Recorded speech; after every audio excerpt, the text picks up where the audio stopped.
નમસ્કાર મિત્રો, Pathak school online એજ્યુકેશનમાં ફરી એકવાર આપનું હાર્દિક સ્વાગત છે. મિત્રો, ગયા વિડીયોની અંદર આપણે small alphabetical A to Z જે હતું એ ચિત્ર સાથે આપણે એની ઓળખ એના સ્પેલિંગ સાથે મેળવી હતી. આજે આપણે તમારા પાઠ્યપુસ્તકની અંદર પેજ નંબર 34 ઉપર એક્ટિવિટી નંબર 17 એમાં આપણને એક સૂચના આપેલી છે કે આપેલ ખાનામાં મૂળાક્ષરો લખો. તો અગાઉ આપણે કેપિટલ અને સ્મોલ લેટર્સ જોઈ ગયા. તો તમારે અહીંયા જ્યાં કેપિટલ લેટર્સ આપેલા છે ત્યાં કેપિટલ અને સ્મોલ લેટર્સ આપેલા છે ત્યાં સ્મોલ લેટર્સ લખવાના છે. Capital A small A, capital B small B, small B ના બોક્સમાં સ્મોલ b લખવાનું છે. કેપિટલ B હોય ત્યાં કેપિટલ B લખવાનું છે. Capital C small C. એવી રીતે તમારે આ પેજની અંદર કેપિટલ અને સ્મોલ ઝેડ સુધીના મૂળાક્ષરો તમારે લખવાના છે. હવે જુઓ, એક્ટિવિટી નંબર 18 પેજ નંબર 35 એટલે કે 35મા પેજ ઉપર જુઓ તો તમને એક સૂચના આપેલી છે કે જોડીમાં કામ કરો. વિભાગ 1 એટલે કે એક વિભાગમાંથી યોગ્ય મૂળાક્ષર પસંદ કરી ખાલી જગ્યામાં લખો. તો આપણને અહીંયા બે પાર્ટ આપેલા છે, વિભાગ A, વિભાગ 2. ત્યારબાદ ફરીથી વિભાગ A અને વિભાગ 2. તો જુઓ, અહીંયા આપણને A આપેલો છે અને થોડી જગ્યા આપેલી છે અને બાજુમાં સ્મોલ b આપેલું છે. તો આ જે b છે એ આપણે આ વિભાગમાંથી શોધી અને અહીંયા લખવાનો છે. ત્યારબાદ અહીંયા b આપેલો છે, અહીંયા થોડી જગ્યા આપેલી છે અને અહીંયા d આપેલું છે. તો આ વિભાગમાંથી આપણે d શોધી, એટલે કે અહીંયા છે કેપિટલ D શોધી અને અહીંયા લખવાનો છે. હવે આપણને સૂચના બરાબર સમજાય છે કે વિભાગ A માંથી આપણે મૂળાક્ષર પસંદ કરીને લખવાના છે. તો આપણે અહીંયા જોઈ શકીએ છીએ કે વિભાગ 1માં બધા કેપિટલ લેટર્સ જ છે. ત્યારબાદ અહીંયા આપણે જોઈએ તો કેપિટલ C, થોડી જગ્યા આપેલી છે અને ત્યારબાદ સ્મોલ a આપેલો છે. તો આપણે જે ખાલી જગ્યા આપેલી છે એમાં સ્મોલ a લખવાનો છે. તો અહીંયા જે લેટર્સ આપેલા છે ટૂંકમાં એ આ વિભાગ 1માં પણ છે જ. તો અહીંયા જે અક્ષર આપેલો છે મૂળાક્ષર એ તમારે કેપિટલ અહીંયા ખાલી જગ્યામાં લખવાનો છે. તો તમે એ રીતે આ વિભાગ પૂરો કરજો. ત્યારબાદ આપણે અહીંયા જોઈએ તો એમાં પણ એ જ રીતની સૂચના આપણને લાગુ પડે છે. તો વિભાગ એની અંદર, એક વિભાગની અંદર બધા જ આપણને કેપિટલ લેટર્સ આપેલા છે અને વિભાગ 2ની અંદર બધા જ આપણને સ્મોલ લેટર્સ આપેલા છે. તો જુઓ, અહીંયા આપણને કેપિટલ N આપેલો છે. ત્યારબાદ અહીંયા આપણને ખાલી જગ્યા આપેલી છે અને અહીંયા O એટલે કે ઓ આપેલો છે, સ્મોલ ઓ. તો આપણે વિભાગ 1 માંથી કેપિટલ ઓ શોધી અને અહીંયા લખવાનો છે. ત્યારબાદ ઓ, કેપિટલ ઓ. પછી આપણને અહીંયા થોડી જગ્યા આપેલી છે અને ત્યારબાદ અહીંયા એક્સ આપેલો છે. તો આપણે વિભાગ 1 માંથી કેપિટલ એક્સ શોધી અને આ જગ્યાની અંદર લખવાનો છે. તો અહીંયા છે કેપિટલ એક્સ. ત્યારબાદ અહીંયા કેપિટલ પી આપેલું છે. પછી થોડી જગ્યા આપેલી છે અને આર, સ્મોલ આર આપેલો છે. તો આપણે વિભાગ 1 માંથી કેપિટલ આર શોધી અને અહીંયા લખવાનો છે, એટલે આર.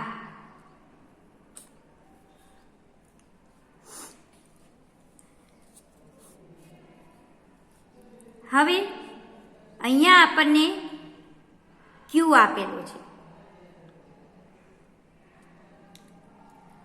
અહીંયા થોડી જગ્યા આપેલી છે અને સ્મોલ એસ આપેલો છે. તો વિભાગ 1 માંથી કેપિટલ એસ શોધી અને અહીંયા લખવાનો છે. હવે જુઓ, આ તરફ જુઓ તો તમારે અહીંયા ડી, થોડી જગ્યા અને પછી કે આપેલો છે. એટલે અહીંયા તમારે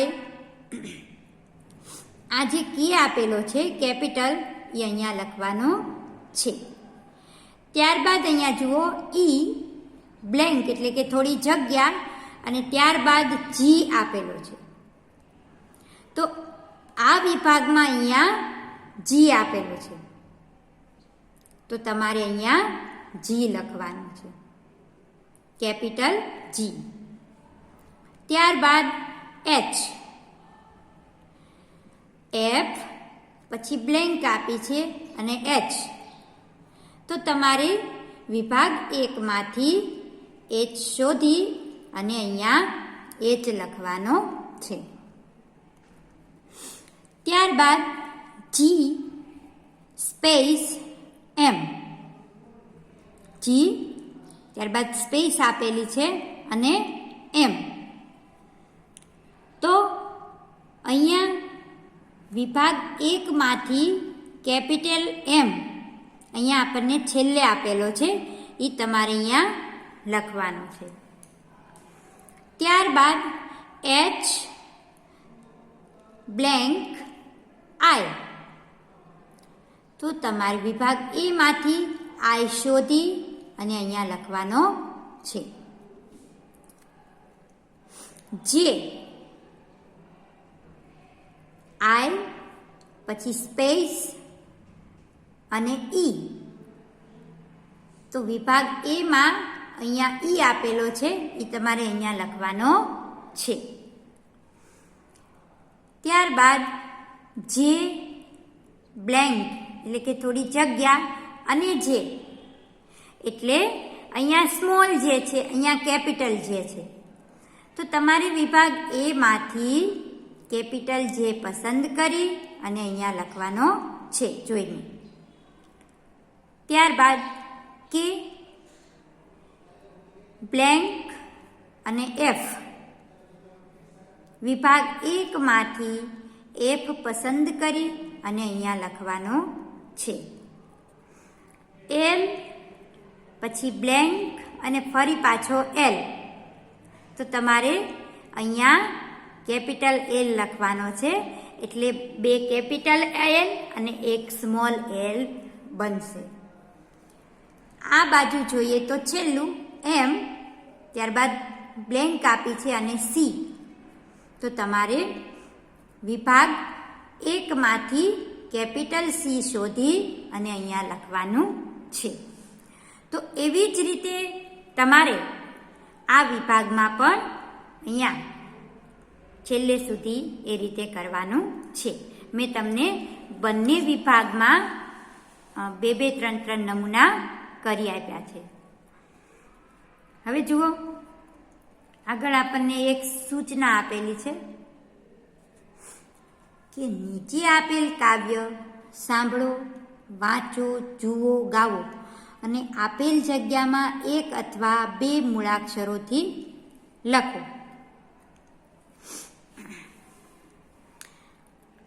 તો જુઓ, અહીંયા આપણને એક સરસ મજાનું કાવ્ય આપેલું છે. તો એ પહેલા આપણે જોઈએ.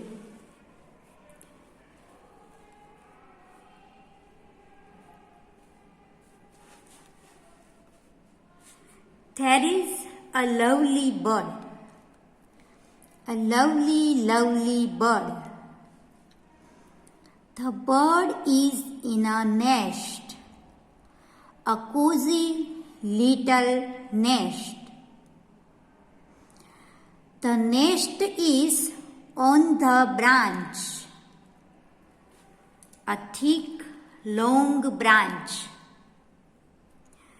The branch is on the tree, a lush green tree.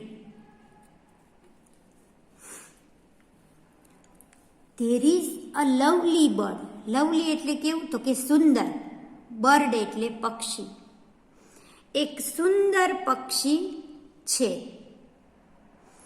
A lovely, lovely bird. સુંદર સુંદર પક્ષી. The bird is in a nest. પક્ષી નેસ્ટ એટલે કે માળો. બર્ડ એટલે પક્ષી. પક્ષી શેમાં રહે? તો કે માળામાં. The bird is in a nest. પક્ષી માળામાં છે. A cozy little nest. Cosy એટલે કેવો? તો કે હુંફાળો, ગરમાવો આપે તેવો. નાનો માળો, કોઝી. હુંફાળો, નાનો માળો. The nest is on the branch. Branch એટલે ડાળી, વૃક્ષની ડાળી એટલે કે branch. The nest is on the branch. માળો ડાળી પર છે. A thick, long branch. thick એટલે કેવી? ગાઢ. thick એટલે ગાઢ. long એટલે લાંબી અને બ્રાન્ચ એટલે ડાળી. ડાળી કેવી છે? તો કે thick, ગાઢ અને લાંબી. The branch is on the tree. તો ડાળી છે એ ક્યાં હોય? તો કે વૃક્ષ ઉપર. પક્ષી માળો બાંધે તો ક્યાં? તો કે ડાળ પર, વૃક્ષ પર.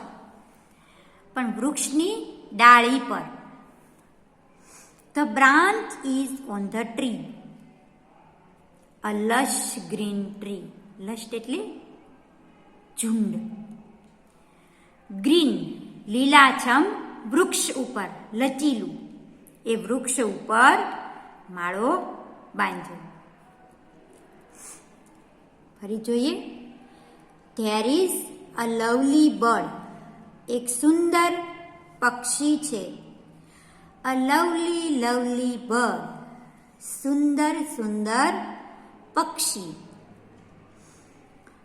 The bird is in a nest. nest એટલે માળો. પક્ષી છે એ ક્યાં છે? તો કે માળામાં. A cozy little nest. cozy એટલે કે ગરમાવો આપે તેવો, હુંફાળો. નાનકડો માળો. The nest is on the branch. માળો છે તે ડાળી પર છે. અ થીક લોંગ બ્રાન્ચ. થીક એટલે કે ગાઢ અને લોંગ એટલે લાંબી, બ્રાન્ચ એટલે ડાળી. જાડી લાંબી ડાળી પર પક્ષીએ માળો બાંધ્યો છે. તો કેવું પક્ષી છે? તો કે લવલી બર્ડ, સુંદર પક્ષી. The branch is on the tree. ડાળી છે એ વૃક્ષ પર છે. અ લશ ગ્રીન ટ્રી, લચીલી લીલાછમ વૃક્ષ પર પક્ષીએ માળો બાંધ્યો છે. તો આ નાનકડું અને સરસ મજાનું કાવ્ય તમે સમજ્યા હશો. હવે કાવ્ય સમજ્યા બાદ અહીંયા આપણને 4 સેન્ટેન્સ એટલે કે વાક્ય આપેલા છે. એમાં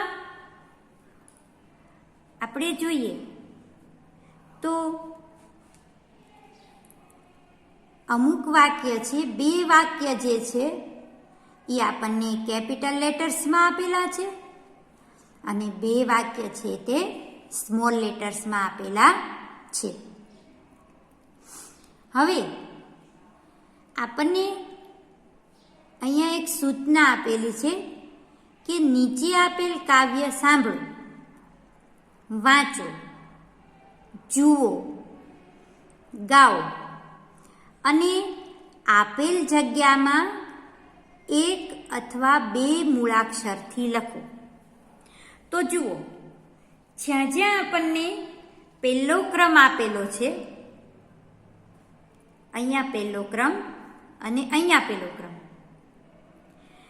ત્યાં આ બધા જે લેટર્સ છે એ કેપિટલ લેટર્સ છે અને સેકન્ડ નંબર એટલે કે જ્યાં બીજો ક્રમ આપેલો છે ત્યાં સ્મોલ લેટર્સ આપણને આપેલા છે.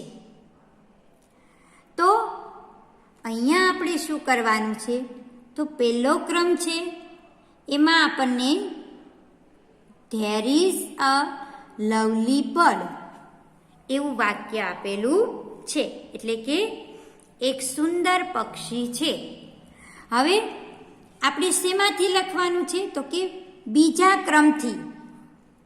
બીજો ક્રમ જે છે એ બધો કયો છે? સ્મોલ લેટર્સનો છે.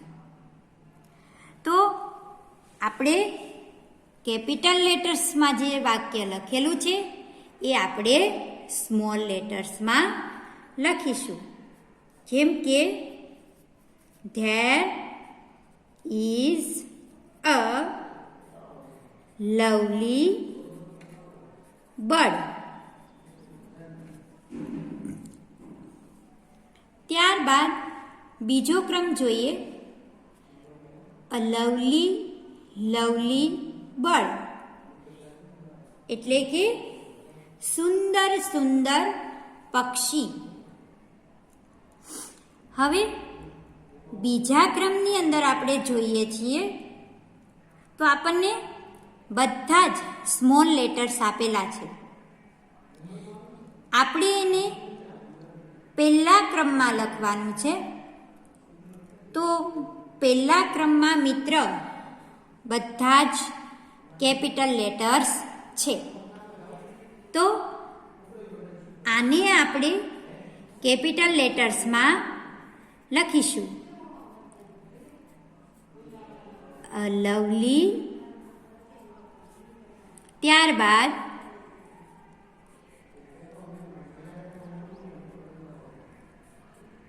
લવલી બર્ડ, BIRD, બર્ડ એટલે પક્ષી. તો જે બીજો ક્રમ આપ્યો છે એ આપણે પહેલા ક્રમમાં એટલે કે કેપિટલ લેટર્સમાં લખવાનું છે. ત્યારબાદ વાક્ય જોઈએ. The bird is in a nest. પક્ષી માળામાં છે. પક્ષી માળાની અંદર છે. તો એને આપણે કયા ક્રમમાં લખવાનું છે? તો કે બીજા ક્રમમાં.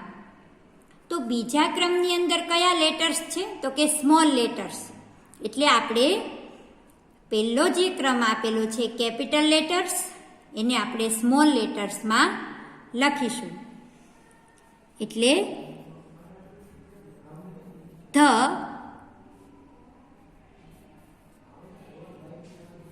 Bird is in a nest. પક્ષી માળામાં છે. ત્યાર પછીનું વાક્ય આપણે જોઈએ મિત્રો.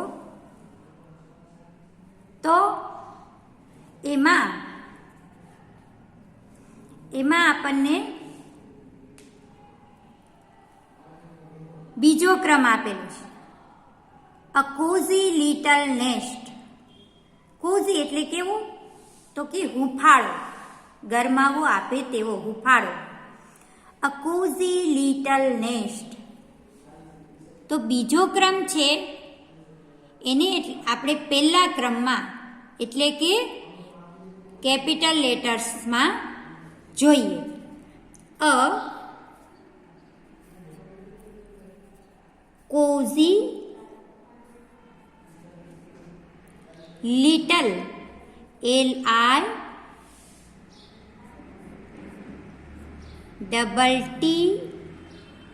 LITTLE little nest. એટલે કે નાનકડો હુંફાળો માળો. Cosy little nest. હવે આપણે અહીંયા જોઈએ તો પહેલો ક્રમ જે છે એ બધા જ કેપિટલ લેટર્સ છે. એને આપણે સૂચના મુજબ સ્મોલ લેટર્સમાં લખ્યા. શું કામ? તો કે આપણને સૂચના આપેલી છે બીજા ક્રમની. તો આપણે કઈ રીતે યાદ રાખીશું? તો કે પહેલો જે ક્રમ છે એ બધો જ કેપિટલ લેટર્સ અને બીજો જે ક્રમ છે એ બધો સ્મોલ લેટર્સ. ત્યારબાદ બીજો ક્રમ છે એમાં આપણને બધા જ સ્મોલ લેટર્સ આપેલા છે અને આપણને એની નીચે પહેલો ક્રમ આપેલો છે. તો પહેલો ક્રમ જે છે એમાં આપણને જે સૂચના છે એ મુજબ બધા જ કેપિટલ લેટર્સ છે. તો બધા જ એ સ્મોલ લેટર્સને આપણે કેપિટલ લેટર્સમાં લખવાના છે. અ લવલી બર્ડ. ત્યારબાદ અહીંયા આપણે જોઈએ the bird is in a nest. એમાં આપણને પહેલો ક્રમ આપેલો છે. એ પહેલા ક્રમને આપણે કેપિટલ લેટર્સમાં લખ્યું છે અને એની નીચે આપણે બીજો ક્રમ આપેલો છે. એટલે કે બીજા ક્રમને આપણે સ્મોલ લેટર્સમાં લખવાના છે. The bird is in a nest. તો પક્ષી છે એ માળામાં છે. છેલ્લું વાક્ય જોઈએ. A cosy little nest. એ બધા જ લેટર્સ આપણને સ્મોલ આપેલા છે અને આપણે એને સૂચના ક્રમાંક 1 એટલે કે પહેલા વિભાગની અંદર બધા જ કેપિટલ લેટર્સ છે. તો અહીંયા આપણે પહેલા ક્રમાંકમાં એટલે કે કેપિટલ લેટર્સમાં લખવાનું છે. There is a lovely bird. There is a lovely bird. ત્યારબાદ a lovely bird. Lovely bird. The bird is in a nest. The bird is in a nest. A cozy little nest. A cozy little nest. હવે અહીંયા જે આપણે કાવ્ય સમજ્યા એના જ વાક્ય અહીંયા છે, એટલે કે અહીંયા આપણે કેપિટલ લેટર્સ લખેલા છે એને આપણે સ્મોલ લેટર્સમાં લખ્યું, અહીંયા સ્મોલ લેટર્સ લખેલા છે એને આપણે કેપિટલ લેટર્સમાં લખ્યું. તો મિત્રો આ બે એક્ટિવિટી જે છે 17 ને 18, અને એ અગાઉ પણ જ્યારે આપણે બીજું સેમ શરૂ કર્યું ત્યારે પણ આપણે અત્યાર સુધીમાં કેપિટલ અને સ્મોલ લેટર્સ જોયા. સ્મોલ લેટર્સની સાથે સાથે આપણે એમાં જે ચિત્ર આપેલા હતા એમાં અમુકના આપણે સ્પેલિંગ, જે નવા શબ્દો હતા એની પણ ઓળખ મેળવી. તો અહીંયા એક્ટિવિટી 8 સુધી આપણે કમ્પ્લીટ કર્યું. આવતા વિડીયોમાં આગળ કરીશું. Thank you.